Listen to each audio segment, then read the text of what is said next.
1947 के बाद से ही पाकिस्तान दशकों तक अपनी जनता को ये पढ़ाता रहा है कि उसका इतिहास 712 ईस्वी में अरब सेनापति मोहम्मद बिन कासिम के सिंध पर आक्रमण करने से शुरू होता है। वही पाकिस्तान आज 5000 साल पुरानी सभ्यता पर हक जताने की नाकाम कोशिश कर रहा है। धार्मिक आधार पर 78 साल पहले बना देश मोहनजोदड़ो, हड़प्पा और मेहरगढ़ जैसी प्राचीन सभ्यताओं के अवशेषों को अपनी सबसे बड़ी विरासत बताने में जुटा हुआ है। सवाल है, आखिर ऐसा क्या बदल गया? क्या पाकिस्तान अपनी पहचान को नए सिरे से गढ़ने की कोशिश कर रहा है या इसके पीछे कोई बड़ा गेम प्लान चल रहा है और एक तरह का नैरेटिव बिल्ड करने की कोशिश की जा रही है भारत के खिलाफ? आज से करीब 5000 साल पहले दुनिया में सिर्फ कुछ जगहों पर ही बड़े संगठित शहर हुआ करते थे।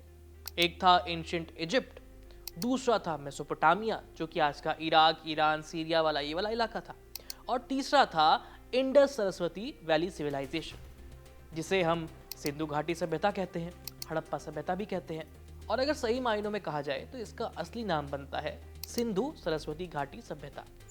यह अपने समय की दुनिया की सबसे विकसित शहरी सभ्यताओं में गिनी जाती है। इसका विस्तार उत्तर में अफगानिस्तान के शोरतुगाई से लेकर दक्षिण में महाराष्ट्र के दाइमाबाद तक था। पश्चिम में बलूचिस्तान के शुतकंदोर से लेकर पूर्व में मेरठ के आलमगीरपुर गांव तक था। यानी आज के पाकिस्तान, अफगानिस्तान और भारत के बड़े हिस्से में सभ्यता का फैलाव था। सिंधु सरस्वती घाटी सभ्यता की अब तक करीब 1500 साइटें खोजी जा चुकी हैं, जिसमें से 925 आज के भारत और 475 आज के पाकिस्तान में है, बची कुछ अफगानिस्तान में।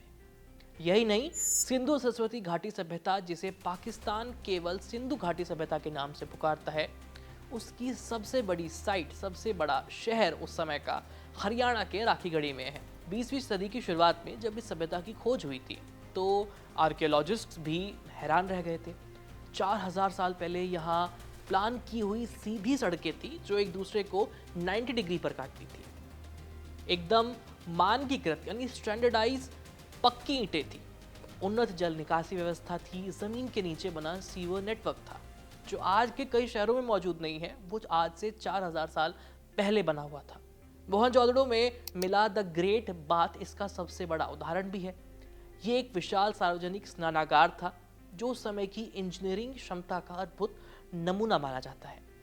दिलचस्प बात यह भी है कि यहाँ मिस्र के राजाओं जैसे विशाल राजमहल या शाही मकबरे नहीं मिले हैं। इसलिए इतिहासकार मानते हैं कि यह समाज राजशाही से नहीं बल्कि समानतावादी हो सकता है। हालांकि इस पर विद्वानों में अभी भी कुछ मतभेद हैं। इस सभ्यता के लोग दूर दूर तक व्यापार करते थे। उनकी अपनी एक लिपि थी, एक भाषा थी जिसे आज तक पढ़ा नहीं जा सका है। इस सभ्यता में कई छोटे बड़े शहर थे जिनमें हड़प्पा और मोहनजोदड़ो शामिल हैं जो कि पाकिस्तान में है। वहीं राखीगढ़ी, धोलावीरा, लोथल, कालीबंगन वगैरह वगैरह ये सब भारत में है। यानी ये सभ्यता किसी एक आधुनिक देश की नहीं थी। ये उस समय की साझा मानव सभ्यता थी जो आज की राजनीतिक सीमाओं से हजारों साल पहले अस्तित्व में थी। और यहीं से पाकिस्तान की पहचान का संकट शुरू हो जाता है। 1947 में बने नए देश पाकिस्तान की वैचारिक नींव टू नेशन थ्योरी पर रखी गई थी। इस सिद्धांत के अनुसार हिंदू और मुसलमान दो अलग अलग धर्म हैं, तो इसलिए उनके देश भी अलग होने चाहिए। लेकिन राष्ट्र की धार्मिक पहचान और उसकी सभ्यतागत पहचान हमेशा एक जैसी नहीं होती। जैसे मिस्र अपनी पहचान नील नदी से जोड़ता है, चीन खुद को येलो रिवर से जोड़ता है, वैसे ही पाकिस्तान के भूगोल की सबसे प्राचीन सभ्यता सिंधु घाटी की थी। लेकिन पिछले साल तक पाकिस्तान ने खुलकर कभी भी सिंधु घाटी सभ्यता को अपनाया ही नहीं। वो तो खुद को मोहम्मद बिन कासिम और इस्लाम से जोड़कर देख रहे थे। अगर पाकिस्तान अपनी कहानी सिंधु घाटी से शुरू करता है तो उसे भारत के साथ साझा इतिहास को स्वीकार करना पड़ेगा। लेकिन अगर वो केवल इस्लामी इतिहास से शुरुआत करता है तो ये जो 5000 साल पुराना प्राचीन अतीत है ये उसकी राष्ट्रीय कहानी से बाहर हो जाता है। इसी दुविधा का समाधान पाकिस्तान के शुरुआती इतिहासकारों ने मोहम्मद बिन कासिम की कहानी में खोजने की कोशिश की थी। 712 ईस्वी में उमैयद खिलाफत के सेनापति मोहम्मद बिन कासिम ने सिंध पर हमला किया और तब के हिंदू राजा जिनका सिंध पर राज था, उसका नाम था राजा दाहिर, उनको हरा दिया। धीरे धीरे पाकिस्तान की कई स्कूली किताबों में इसी घटना को राष्ट्रीय इतिहास की शुरुआत के रूप में दिखाया गया। यहाँ तक कि कुछ पाकिस्तानी किताबों में तो कासिम को पहला पाकिस्तानी तक घोषित कर दिया गया था।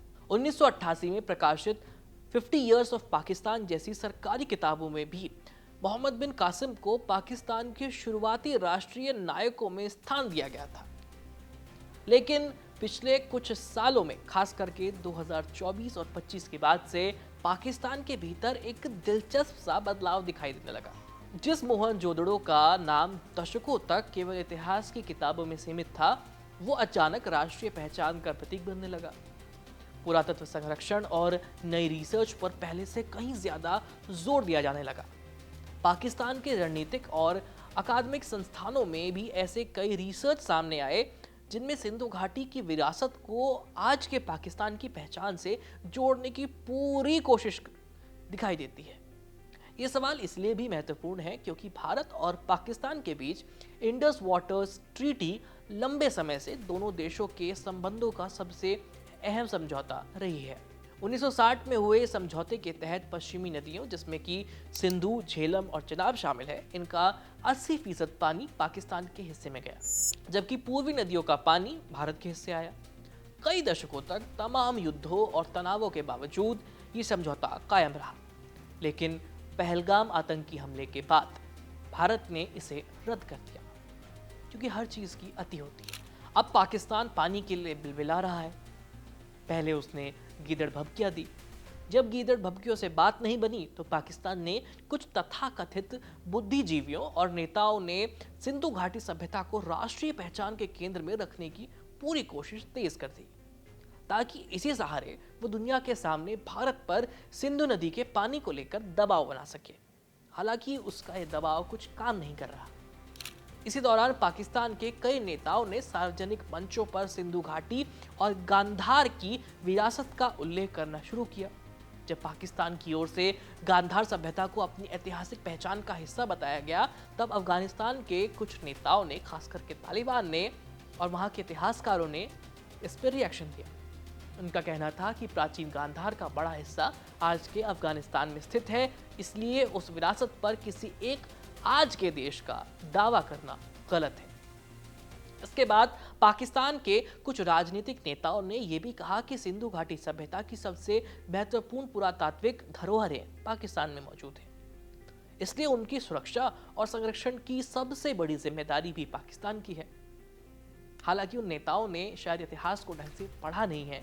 अगर वो ढंग से पढ़ते तो ऐसी बातें नहीं करते। सोशल मीडिया पर यह बहस और आगे बढ़ गई। कुछ पाकिस्तानी यूजर्स ने तर्क देना शुरू किया कि इंडिया नाम सिंधु नदी यानी इंडस नदी से निकला है और सिंधु तो पाकिस्तान से होकर के गुजरती है, इसलिए इस विरासत का असली वारिस पाकिस्तान है। लेकिन यह दावा सही नहीं है, क्योंकि इंडिया नाम सिर्फ सिंधु नदी के आसपास वाली जमीन के लिए इस्तेमाल नहीं किया गया था। सिंधु से आगे मौजूद पूरे भारतीय उपमहाद्वीप के लिए इस्तेमाल किया गया नाम इंडिया था और आज का भारत यानी इंडिया उसी भूमि पर मौजूद है। यही बात कई भारतीय इतिहासकार और पुरातात्विक विशेषज्ञों ने भी कही है। अलीगढ़ मुस्लिम यूनिवर्सिटी के प्रोफेसर मानवेंद्र कुमार पुंडीर का कहना है कि सिंधु घाटी सभ्यता पूरे भारतीय उपमहाद्वीप की साझा विरासत है। आज जिन स्थलों की पहचान हो चुकी है उनमें बड़ी संख्या भारत में है, जबकि कई अहम साइटें पाकिस्तान में भी मौजूद है। इसलिए एक सभ्यता को किसी एक देश की संपत्ति बताना इतिहास को आधुनिक राजनीति के चश्मे से देखने जैसा होगा। 4000 साल पहले सिंधु सरस्वती घाटी सभ्यता के समय इस्लाम नहीं था, उसका अस्तित्व भी नहीं था। इसलिए उस सभ्यता को सीधे किसी धार्मिक पहचान से जोड़ना ऐतिहासिक रूप से बेवकूफ़ी कही जाएगी। ये ठीक नहीं है। सिंधु सरस्वती सभ्यता और बाद के भारतीय उपमहाद्वीप के सांस्कृतिक विकास के बीच एक प्रकार की निरंतरता देखी गई है। यानी समय के साथ समाज बदलता गया, नई परंपराएं शामिल हुई, नए धर्म बने, लेकिन इंसानी बसावट और सांस्कृतिक विकास की प्रक्रिया पूरी तरह से टूटी नहीं, वो लगातार जारी रही।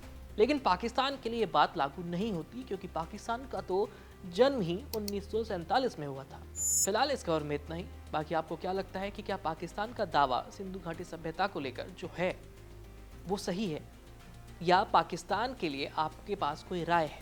आप हमें कमेंट सेक्शन में अपनी बातें लिख करके भेज सकते हैं। मेरा नाम है आयुष, कैमरे के पीछे है दीपक। देखते रहिए कड़क। धन्यवाद।